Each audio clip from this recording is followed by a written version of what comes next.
Buenos días familia, ¿cómo están? Espero que muy bien. Ayer leí una noticia que en Gran Canaria los niños aproximadamente de 12 años, más del 44% tiene obesidad, problemas de diabetes.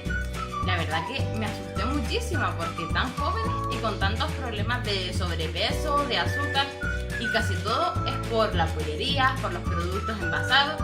Así que hoy os quiero enseñar un super snack muy delicioso, muy saludable e ideal sobre todo para ellos, los pequeños de la casa.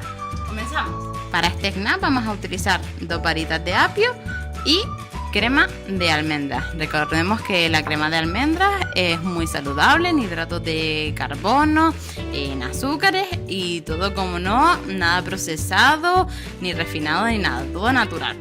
Bueno, lo primero que vamos a hacer es cortar las varitas en trozos más o menos,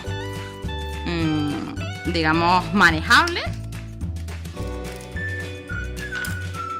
Con una cucharita cogemos un poquito y untamos.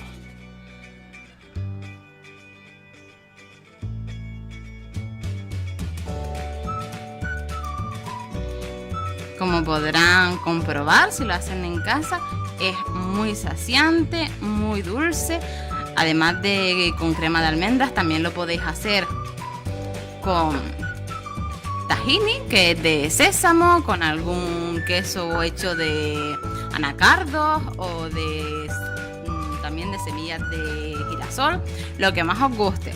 Es un snack muy ligero, muy fácil de hacer y ya les digo, no produce ni obesidad, ni azúcares refinados, ni nada perjudicial que nos está afectando, sobre todo a los más pequeños, y hay que cuidarles.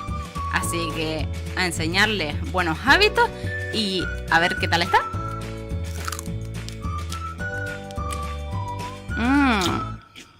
Súper rico, súper refrescante el apio y la almendra, la verdad que les da un toque muy suave y muy gustoso. Así que a probarlo en casa y veréis que está súper saludable. Muchísimas gracias y espero que os guste. Buen apetito. Ah, y que se me olvidaba, aquí debajo hay una palabra que pone suscribirse. No olvides hacerlo, es gratis y así os saldrán todos mis nuevos vídeos. Un besito familia y muchísimas gracias por seguirme.